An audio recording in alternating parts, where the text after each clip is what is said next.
Hello, this is Tijuana the Narc Buster, and today is March the 3rd, 2021, and I'm coming at you with another one of my live videos for Facebook and YouTube people, and I'm newly into TikTok, and I'm going to start doing some stuff on that platform too, but I'm just excited because I feel like the community is really embracing my testimonies and my advice and help, being a recovering abuse a victim of narcissistic abuse.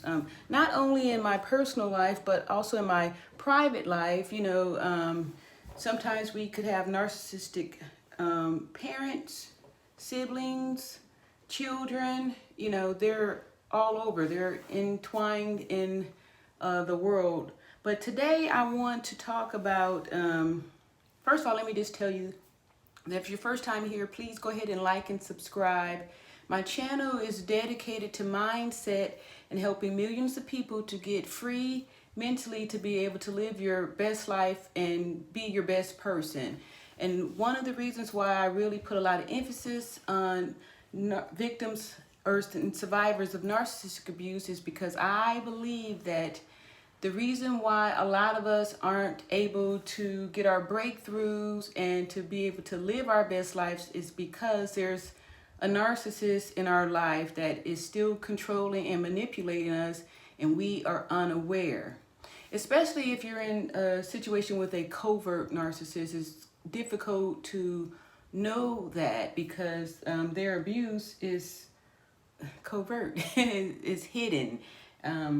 So today I'm going to comment on some questions that I'm in a group, and I help a lot of people with some answers because first, let me just qualify myself. I am a registered nurse, and I do have hi D-Ray, a lot of experience in education and being able to identify personalities in different psychological behaviors and things like that.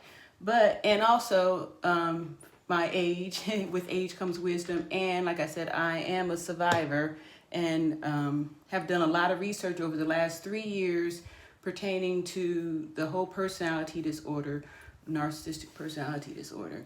Hey friend. So someone had asked, what happens if the narc goes to anger management? Should you accept that? First of all, the narcissist, part of their situation is that they don't believe anything's wrong with them. If they're telling you that, they're usually telling you that when you're trying to leave out escape. So that's called future faking. So they're just putting on an act to get you to stay. And then two, if you're an empath or a codependent, they're working on your emotional feelings by saying, oh, you're going to leave me now, I'm trying to get help. So you'll feel guilty, or you'll feel like, it's not a good thing to leave a person who is trying to get help. And if they do hoover you, like we said, the term hoover means that they're going to suck you back into the relationship only to treat you like dirt. So, and if you do take them back, they're going to do that because they are pretty angry that you have, caused them to have to go through all this phony behavior to win you back over when they hate you. So returning back to them once they, fake like they're going to go to the get some help is not a good idea.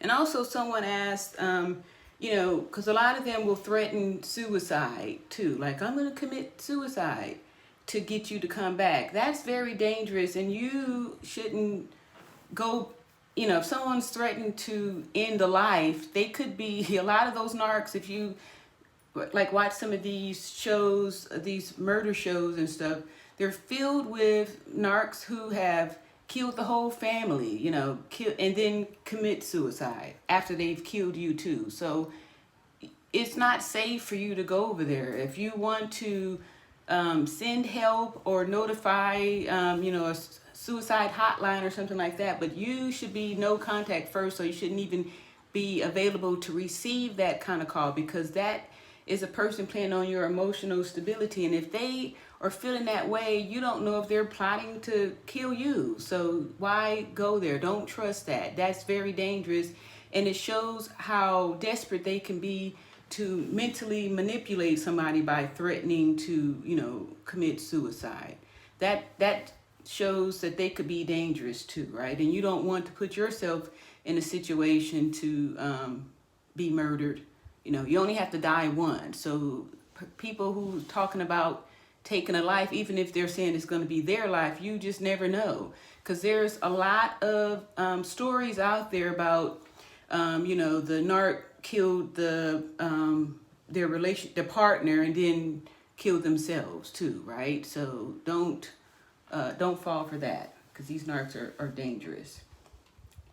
All right, so I really appreciate, some of the comments and stuff like that. If y'all want to go ahead and leave some and some more questions. And another question I got was, like these narcs, like I said before, they all play from the same playbook. And a lot of them will punish you by withholding sex, right? I didn't even know that was a common practice. I thought I was like the only one that was in that boat. But there's tons of people that's admitting that, their narcissistic partner, and a lot of men are guilty of withholding sex from the women too. Like I had thought maybe it would be more women to do that, but there's yeah, there's a lot of people that's admitting that their male partners have, used withholding sex to punish them. And a lot of that is because to the narcissist, everybody is the same. Like there's no, and some of them really don't even see you as like a kind of a mate. They may see you as more of a parent, like, somebody, a caretaker, somebody to provide for them. And they, they're not turned on to you. And the ones that use sex as to abuse people with by just going around doing it when you don't want it, those are the ones that are the serial cheaters, and they're doing it as a way to devalue you. So the narcissist will use sex as a weapon in a lot of different ways. So I just wanted to come really quick and say that too, because for the ones that's feeling like worried or want to go run, chase after the narc who said, I'm going to kill myself, or come back to the narc that said, oh, I'm going to go get anger management. If somebody needs anger management, you don't need to be involved. That person has already shown you that they can get violent, right? And if they don't have empathy, you don't want to be entangled with somebody who can rage on you, because it only takes a second to rage and go too far. And like I've said before, you only have to die once. So stay safe and narc free. And if you haven't already, please go to my YouTube channel, like and subscribe, and leave a comment and hit the bell notification so you get notified when I upload another video. Peace and safety and love and all that stuff to anybody who is still entangled. Don't do it. Like, like I said, go to some support groups, get on the hotline or something like that, but do not even talk to them, because once you open up the conversation, you are, like I said before, you're coming from your emotions, so you can easily get drawn back up in there, racing over there thinking you're going to rescue somebody, and you running off into a trap, running off into a trap, like, be safe. Anyway, let me cut this off now. Love y'all and stay safe and narc free. This here's Tijuana the Narc Buster signing off. Peace.